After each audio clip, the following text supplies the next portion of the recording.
এটি নিউজ দেখছেন। ইসলামী bank happening পয়েন্টে আপনাদের সাথে আছি আমি জাকিয়া জাবের। দর্শক, প্রতিদিনকার মতো আজও আমরা নতুন একটি বিষয় নিয়ে আপনাদের সামনে হাজির হয়ে গিয়েছি। আজ আমরা কথা বলবো আইটি সেক্টরের চ্যালেঞ্জ নিয়ে। আমাদের সাথে এই বিষয়ে কথা বলতে আজ স্টুডিওতে উপস্থিত হয়েছেন রাসেল টি আহমেদ, সভাপতি Bangladesh association of software and information service basis, এবং সেই সাথে সিইও অফ টিম ক্রিয়েটিভ। আপনাকে স্বাগত জানাচ্ছি আমাদের আজকে। অনেক ধন্যবাদ আপনাকে এবং এটিএন নিউজকে। জি, একটু আপনি বেসিসের সভাপতি হিসেবে আছেন, সেই হিসেবে একটু শুরুর যাত্রার কথাটা যদি জানতে চাই। আমি যদি ভুল না করে থাকি 1997 সাল থেকে বেসিসের যাত্রা শুরু হয়। একটু যাত্রা শুরুর গল্পটা শুনবো, সেই সাথে বাংলাদেশের আইটি সেক্টরে বেসিস আসলে কিভাবে ভূমিকা রেখে চলেছে। 1997 সালে যখন বেসিসের যাত্রা শুরু হয় তখন মাত্র 18 জন সদস্যকে নিয়ে বেসিসের যাত্রা শুরু হয়। তারপরে অনেকগুলো বছর পেরিয়ে এখন যখন আমাদের বেসিসের সদস্য সংখ্যা প্রায় 2400। জি, হ্যাঁ, এইটা একটা প্রমাণ। এবং এই পুরো জার্নিটাতে বেসিসের সদস্যরা বাংলাদেশের আইসিটি ইন্ডাস্ট্রিতে ভূমিকা রেখেছে। আমি যে স্পেসিফিক্যালি বলি, আমাদের জার্নিটা অনেক বেশি গতি পায় যখন মাননীয় প্রধানমন্ত্রী ডিজিটাল বাংলাদেশের ঘোষণাটা দেন। তখন আমরা বেশ ভালো একটা গতিতে উপরে ওঠা শুরু করি। তো সেই হিসেবে এই বিগত 2009 থেকে 22 এই সময়টাতে আমাদের অগ্রযাত্রার মান ছিল বেশ ভালো। আরও একটা বিষয় স্পেসিফিক্যালি বলতে চাই, 2022-এর শুরুতে আমি সভাপতি হিসেবে দায়িত্ব গ্রহণ করি। তো 2022-এর জানুয়ারিতে বেসিসের সদস্য সংখ্যা ছিল 1456, 1456, যেটা 2023-এর ডিসেম্বরে এসে দাঁড়ায় 2305। তার মানে হচ্ছে মেম্বারশিপের গ্রোথ হয় 58% ইন ওয়ান সিঙ্গেল এক্সিকিউটিভ ইয়ার, যেটা মানে আগের বছরের তুলনায় 58% বেশি। এটা একটা রেকর্ড। এইটা কেন উল্লেখ করলাম? এটা উল্লেখ করলাম এই জন্য, এখনকার সরকার যখন ডিজিটাল বাংলাদেশের বাস্তবায়ন করেছেন সফলতার সাথে, এবং সেই সাথে একটা স্মার্ট বাংলাদেশের ঘোষণা এসেছে। বর্তমান সরকার অনেক বেশি তথ্য প্রযুক্তি বান্ধব, যার কারণে নতুন নতুন উদ্যোক্তারা তথ্য প্রযুক্তি বিষয়ক উদ্যোগ নিয়ে আসছেন।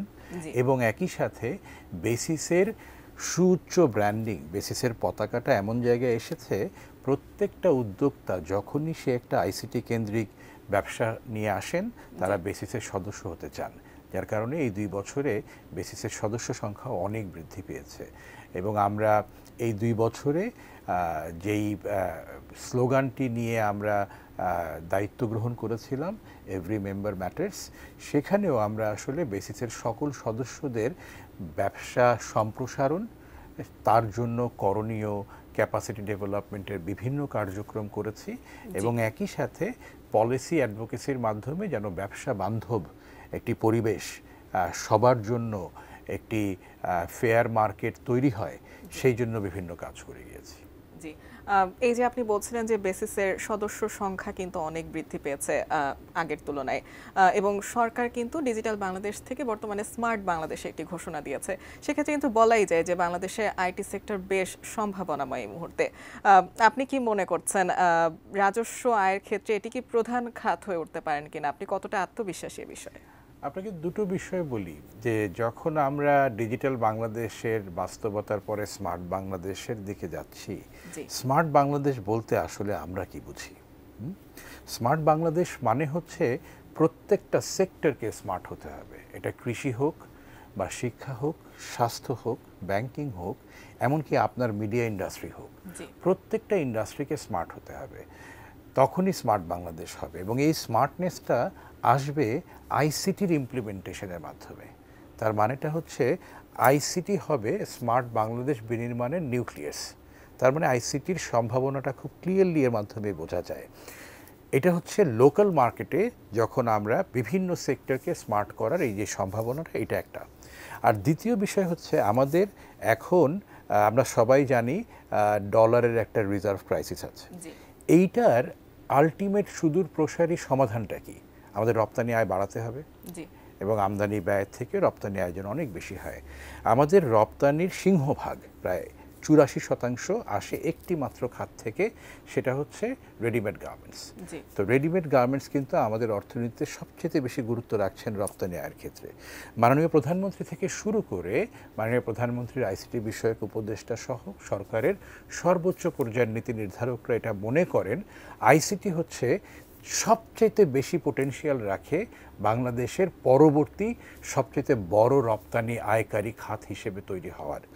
তার মানেটা হচ্ছে লোকাল মার্কেট এবং ইন্টারন্যাশনাল মার্কেট, এই দুইটা মার্কেটেই আইসিটির প্রয়োজনীয়তা এবং গুরুত্ব অপরিসীম। একদিকে আমরা বিদেশি মানে বৈদেশিক মুদ্রা দেশে আনবো, অন্যদিকে আমাদের অবদানের মাধ্যমে বাংলাদেশের প্রত্যেকটা সেক্টরে আইসিটি ইমপ্লিমেন্টেশনের মাধ্যমে স্মার্ট বাংলাদেশ তৈরি করব। জি নিশ্চয়ই। এই যে আইসিটি খাতের সম্ভাবনার কথা আমরা শুনছিলাম, একটু যদি বাধার কথা জানতে চাই আপনার কাছে। সম্ভাবনা আছে, সেই সাথে বর্তমানে আসলে আইসিটি খাত কি কি বাধার সম্মুখীন হচ্ছে? আমরা কর উঠে যাওয়ার যে বিষয়টি আমরা শুনতে পাচ্ছি, সব মিলিয়ে একটু যেই চ্যালেঞ্জগুলো রয়েছে আইসিটি খাতে সেগুলো মিলিয়ে যদি একটু জানতে চাই।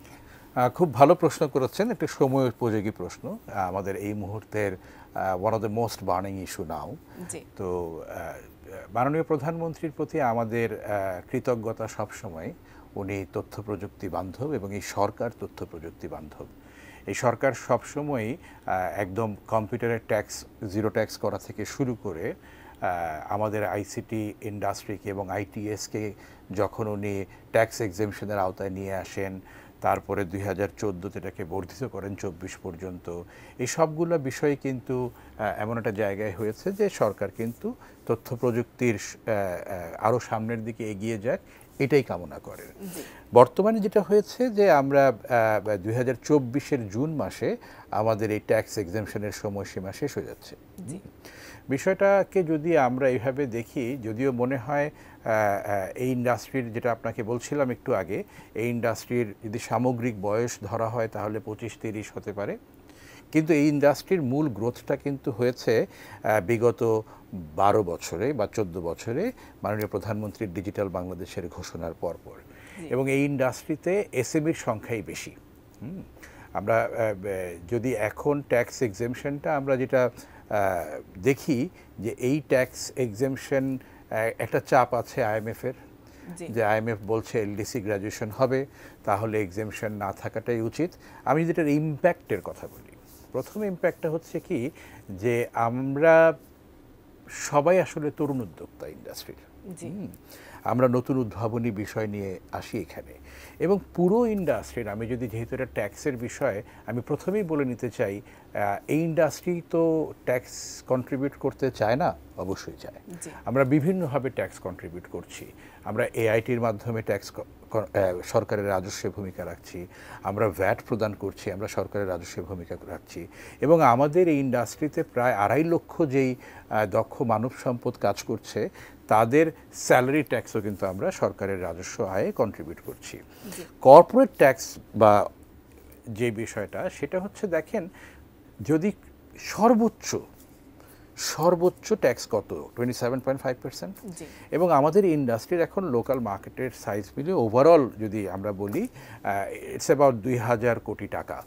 তাহলে সর্বোচ্চ ট্যাক্সও যদি এখানে ইম্পোজ করা হয়, সেটা রাফলি অ্যারাউন্ড 250 কোটি টাকা হবে, যেটা আসলে সরকারের টোটাল রাজস্ব আয়ের থেকে খুব বেশি না। জি আমি একটু থামাই আপনাকে, আমরা এই বিষয়ে আরো কথা বলবো। এই যে কর অব্যাহতির বিষয়টা আপনি তুললেন, এই বিষয়ে আমাদের আরো জানার আছে, আমরা আরো আসবো এই বিষয়ে। তার আগে ছোট্ট একটি বিরতি নিয়ে ফিরছি। দর্শক, ইসলামী ব্যাংক হ্যাপেনিং পয়েন্টে এই মুহূর্তে একটি বিরতি নিচ্ছি, আমাদের সাথেই থাকুন।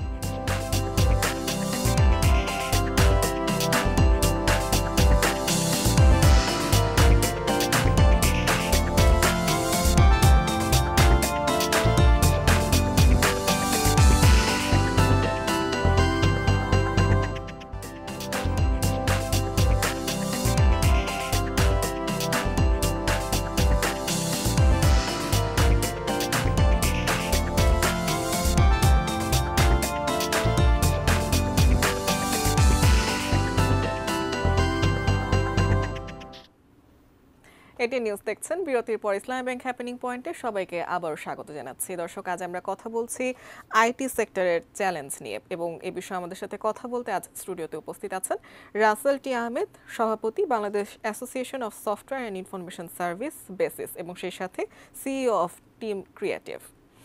আমরা বিরতির আগে আসলে আইটি সেক্টরের সম্ভাবনার কথা বলছিলাম এবং চ্যালেঞ্জের কথাগুলো শুনছিলাম। আপনি বলছিলেন যে কর ছাড়ের যে মেয়াদ সেটি কিন্তু এই জুনের 30 তারিখে শেষ হয়ে আসছে। একটু যদি জানতে চাই, এই যে কর ছাড়ের বিষয়টি, সেটি আসলে কেন এতটা গুরুত্বপূর্ণ শিল্প এবং সামগ্রিক অর্থনীতির ক্ষেত্রে? যে কথা দিয়ে আসলে শেষ করেছিলাম বিরতির আগে, যে আমাদের এই ইন্ডাস্ট্রির টোটাল রেভিনিউ ইটস অ্যাবাউট মানে 2000 কোটি টাকার মতো। এটা যেরকম একটা বাস্তবতা, দ্বিতীয় আরেকটা বাস্তবতা আমাদেরকে মনে রাখতে হবে, এই ইন্ডাস্ট্রিতে আমরা কিন্তু আইপিআর নিয়ে কাজ করি, নলেজ নিয়ে কাজ করি। এই তরুণ উদ্যোক্তাদের আমাদের ইন্ডাস্ট্রিতে একদমই এমন সিচুয়েশন নাই যে আমাদের কিন্তু ব্যাংক ফাইন্যান্সিং হয় না। আমরা কিন্তু ব্যাংকের যে ট্র্যাডিশনাল সিস্টেম, ব্যাংক লোন দেওয়ার আগে কোলাটেরাল চায়। সো যার কারণে ইন্ডাস্ট্রিতে ব্যাংকের ফাইন্যান্সিং নাই।